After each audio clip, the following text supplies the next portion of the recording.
Nenavadna novica iz Avstralije. V šokantnem primeru, v katerem sta bili dve medicinski sestri iz Sydneyja posneti, kako širita antisemitsko sovraštvo. Med video klepetom je ena od njiju rekla, da bi raje ubila izraelske paciente, kot pa jih zdravila. To je bil le del pogovora februarja lani, v katerem sta sodelovala 28-letni Ahmad Nadir in 27-letna Sera Abu Lebdeh, posnet na videostrani Chatroulette. Ti dve medicinski sestri sta bili povezani z izraelskim ustvarjalcem vsebin, Maxom Pfeifferjem. Povedali so mu, da delata v bolnišnici Bankstown. Potem, ko je Pfeiffer objavil domnevni video, sta bili obe medicinski sestri suspendirani za 2 leti. Zdaj je avstralski sodnik odločil, da posnetka ni mogoče uporabiti kot dokaz na sojenju, potem ko je njun odvetnik trdil, da je bilo snemanje brez njunega soglasja nezakonit poseg v njuno zasebnost. Da vse skupaj razložimo, je tukaj v studiu dopisnik Joe Brown.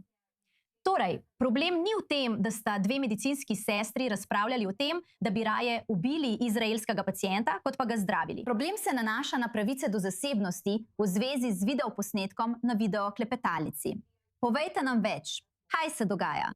Da nadaljujem s tem, kar pravite, ni šlo samo za to, da sta rekli, da bi ubili izraelske paciente. Pravzaprav sta rekli, da sta že ubili izraelske paciente. In razlog, zakaj to ni bilo sprejeto na sodišču, je zakon, ki je bil sprejet, preden je internet postal to, kar je danes, in odvetniki so to znali izkoristiti. To je bil zakon o nadzornih napravah Novega Južnega Walesa iz leta 2007. In to je pomenilo, da je šlo za neko obliko regulacije, za kakršnokoli nadzorovanje, torej to so kamere ali kakršnekoli zvočne snemalne naprave, pridobljene brez soglasja osebe. To početi na spletni strani, kot je Chatroulette, je nekoliko sivo območje, vendar so odvetniki uspeli prepričati sodnika. Sodnik je navedel nekaj razlogov. Eden od razlogov, ki jih je navedel za zavrnitev tega videoposnetka, je bil ta, da je bil že tolikokrat deljen v tradicionalnih medijih. Zdaj, ko je dosegel toliko ljudi, lahko spremeni pogled porotnikov in bi lahko naredil sojenje nepravično. Vendar obstaja še nekaj drugih razlogov, ki jih ni povedal zaradi sodnega naloga, saj se sojenje odvija konec avgusta. Tako čakamo, da izvemo več o tem. Toda sojenje temelji na tem videoposnetku, ki ga lahko vidite na zaslonu. Vidite lahko tipa, ki naredi gibanje z roko čez vrat. Tega na sodišču ne bodo pokazali. Edina svetla točka je dejstvo, da čeprav to ni dovoljeno kot dokaz na sodišču, jim je bilo prepovedano opravljati medicino v Novi Južni Wales. In ker jim ni nujno treba upoštevati strogosti zakonov, ki jih imajo določene, to naredijo bolj v civilnem postopku. In malo verjetno je, da bo njihova prepoved zdravljenja pacientov v Novi Južni Wales preklicana. Ampak dejstvo, da so na kameri, jasno, govorijo vse to, govorijo to samozavestno, je osupljivo, da to ne bo sprejeto na sodišču. To je popolnoma nerazumljivo.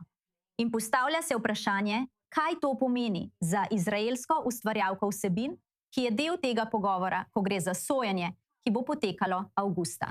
Da že je prek video povezave nagovoril sodišče in podal svoje uvodne izjave. Obstaja možnost, da bi to lahko bilo sprejeto kot dokaz, če ga bo predložil on sam, saj je bil prav on tisti, ki je dejansko uspel pridobiti ta video. A to še ostaja za videti, ali se bo to zgodilo, ali je za kaj takega že prepozno, saj sem prepričan, da je računal na to, da bo to sprejeto na sojenju.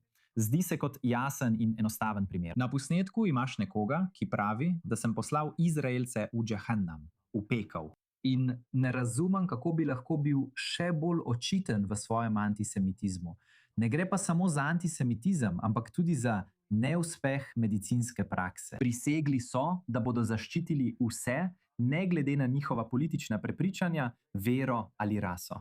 In hvalijo se s tem, da tega ne počnejo. Tudi če je bilo mišljeno kot šala, kar je možnost, ki bi jo oni uporabili kot argument, tudi če je bilo mišljeno tako, je dejstvo, da to govorijo, jasna kršitev zaupanja za ljudi Nove Južne Walesije. In upam, da bo na nek način pravici zadoščeno, čeprav tega videoposnetka, ki je zelo obremenjujoč dokaz, ne bodo uporabili na sodišču.